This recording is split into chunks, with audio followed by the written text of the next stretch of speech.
Bonjour. Bonjour et bienvenue dans cette séance de cours de conception. Dans ce module, on va essayer de voir les compétences transversales suivantes. Reconnaître les éléments pertinents, formuler le problème, identifier les caractéristiques scientifiques ou technologiques du problème, expliquer les phénomènes à l'aide des lois et des modèles, respecter les règles et conventions des présentations propres à la science et à la technologie. Pour ce faire, on va essayer d'aborder l'aspect physique de l'asservissement. Pour cela, on va commencer par définir un système. Un système est un bloc qui interagit entre une entrée, qui peut être une variable d'entrée, et qui nous donne à la sortie une variable de sortie. Donc on a deux types de variables qui sont données par les flèches externes. Le signal d'entrée et à la sortie, on a un signal de sortie dont l'évolution dépend de l'entrée. Donc il y a une interaction entre la sortie et l'entrée. On a un signal d'entrée, un signal de sortie. Il y a une relation entre la valeur de l'entrée et la valeur de la sortie qu'on peut noter comme suit. Valeur de la sortie est égale à la valeur d'entrée multipliée par un paramètre qu'on appelle généralement HP ou TP. Transmittance. Ce paramètre TP est défini comme la transmittance. Donc c'est la valeur du système. Une entrée pénètre, elle est multipliée par la transmittance et on a la sortie qui est fonction de l'entrée. Voilà la relation. La valeur de la sortie est égale à la valeur de l'entrée multipliée par la transmittance. Chaque système a sa propre transmittance. Donc la transmittance caractérise le système et lui seul. Voilà la transmittance. Convention d'écriture. Avant de pénétrer et d'entrer dans les calculs, on va essayer de voir quelques conventions d'écriture au niveau des termes qu'on va utiliser. Soit YT, un signal dépendant du temps. On peut noter Y', qui est la dérivée du signal Y par rapport au temps. On va être obligé d'associer des paramètres avec d'autres paramètres au niveau de l'asservissement. Donc, on va donner quelques exemples ici. On va être obligé d'associer YT avec YP, qui vient de ce qu'on appelle la transformation de la place. Et la dérivée Y par rapport au temps va être associée à PYP. Et l'intégrale de Y par rapport au temps va être associée à 1 sur PYP. Exemple. On prend par exemple un exemple d'un circuit électronique composé d'une résistance et d'une inductance, une bobine. La bobine est caractérisée par L et la résistance est caractérisée par R. Et on a la tension UT qui est une tension fonction du temps et on a I, l'intensité fonction du temps aussi. L'équation différentielle du système est donnée par U en fonction du temps qui est égale à RI en fonction du temps plus L, la dérivée de l'intensité par rapport au temps, avec au départ I0 égale 0. La loi d'Ohm qui nous donne l'impédance complexe. U égale RI plus LI WI égale RI LPI. La transmittance du système sera TP égale la sortie sur l'entrée, donc IP sur UP, est égal à 1 sur R plus LP, égale à 1 sur R, 1 sur L, 1 sur 1 plus L sur R, P. Ça, c'est un exemple. Un exemple au niveau électronique. On va essayer de voir un exemple au niveau mécanique. On a un exemple de mécanique de fluide. On a un réservoir, par exemple, et on a un débit. L'entrée, c'est un débit de liquide qui est donné par l'entrée QET. Et à la sortie, on a un débit qui sort au niveau de la section S. Et on peut remarquer qu'il y a un niveau du liquide. Donc le réservoir, c'est le système. L'entrée, ça va être le débit d'entrée QET. Et la sortie, ça sera le niveau HT. Ce sont deux exemples. Donc le deuxième, il est en analogie avec l'exemple précédent. Celui-là est mécanique. Le premier est d'ordre électronique. Association série parallèle. Dans ce paragraphe, on va essayer de voir comment on peut additionner ou soustraire ou factoriser lorsqu'on a plusieurs systèmes. Comment on peut faire pour le calcul des transmittances, TP. Premier exemple, lorsqu'on a deux systèmes en série, et lorsqu'on a l'entrée ET, parcourt le premier système qui a la transmittance T1P, et on sort pour entrer dans le deuxième système qui a la transmittance TE2P, et la sortie sera YT. On peut modéliser le système en ayant un seul système dont la transmittance est le produit de deux transmittances. Donc on aura, au lieu d'avoir deux systèmes avec deux transmittances différentes, mais ça seulement lorsqu'on a une configuration où les systèmes sont en série.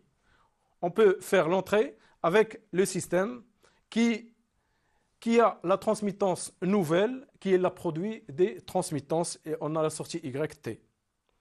Lorsqu'on a deux systèmes qui sont configurés en parallèle,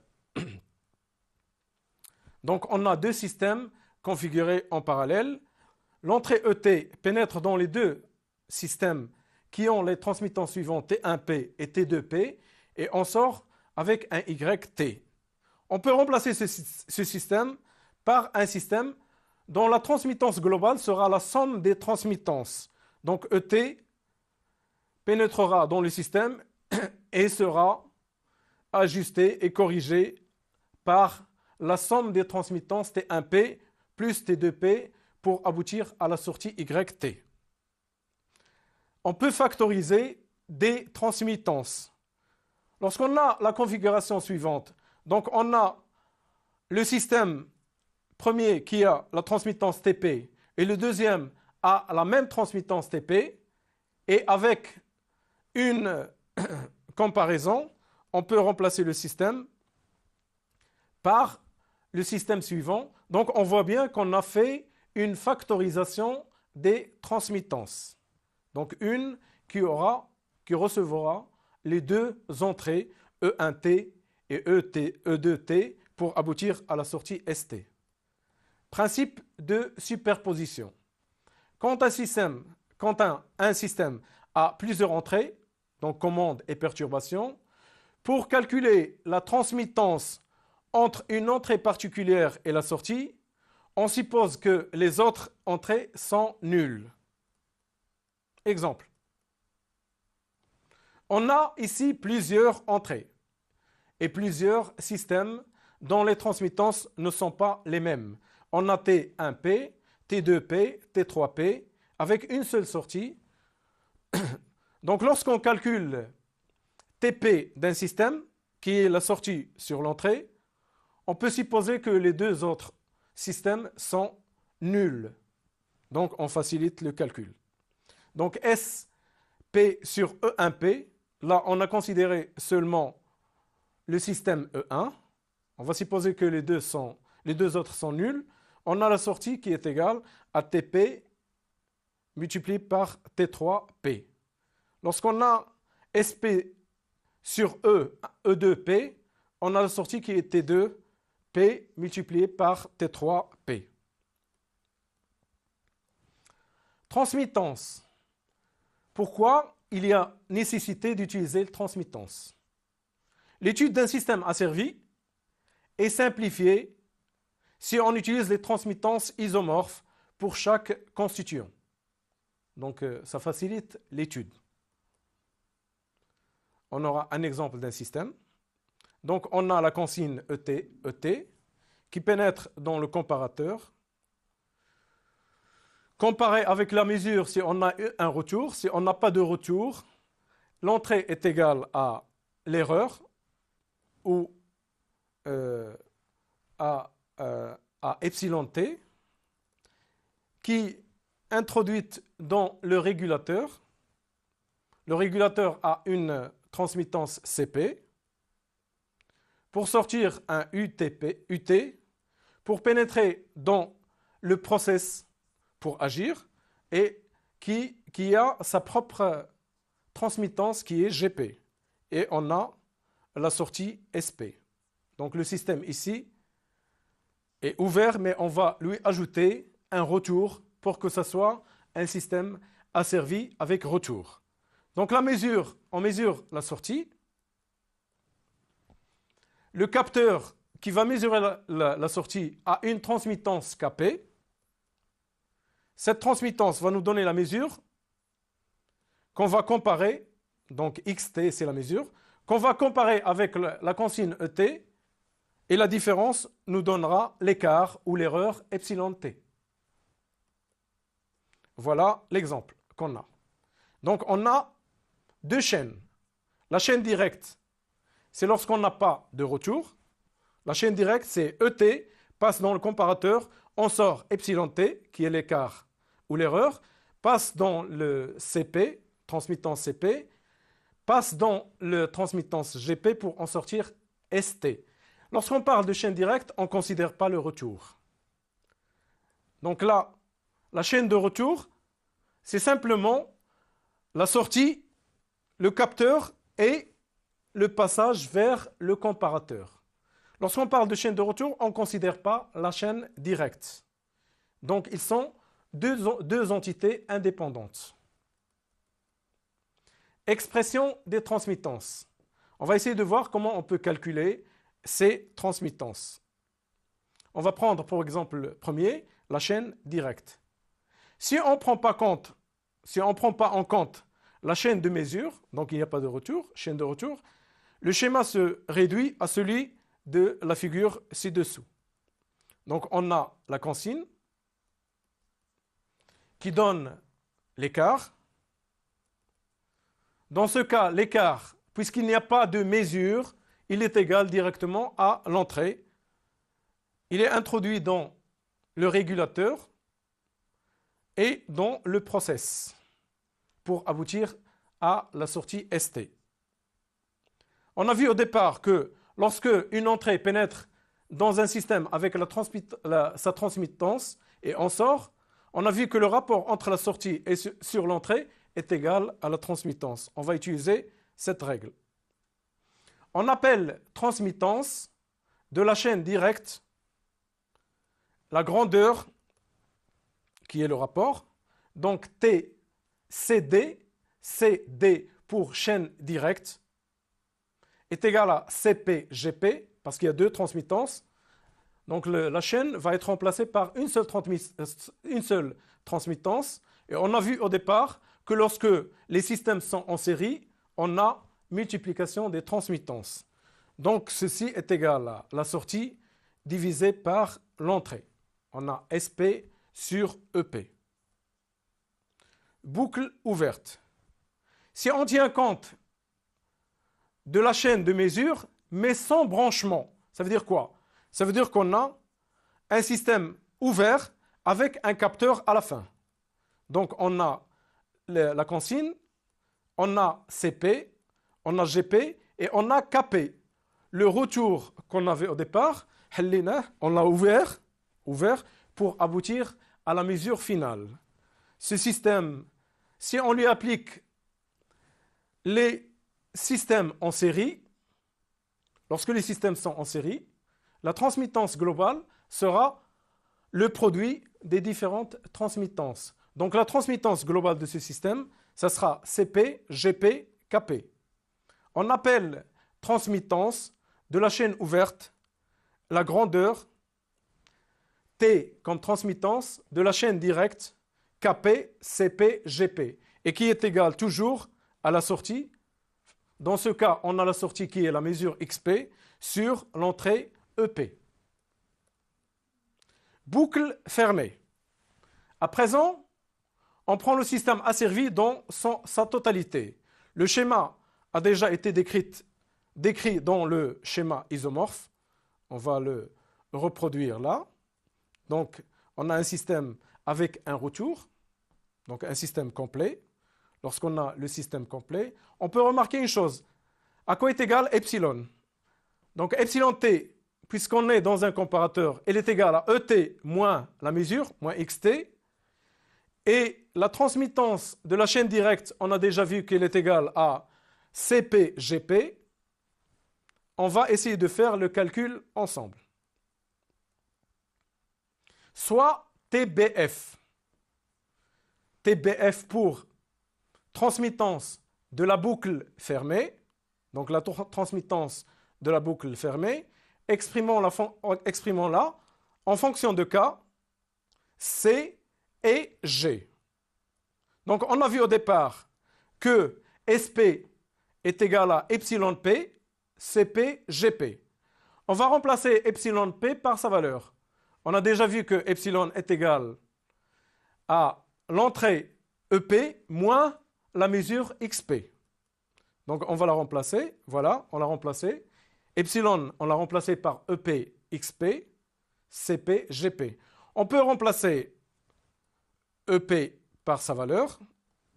XP, elle aussi, elle est égale à KP, SP, moins CP, GP. On va essayer de développer.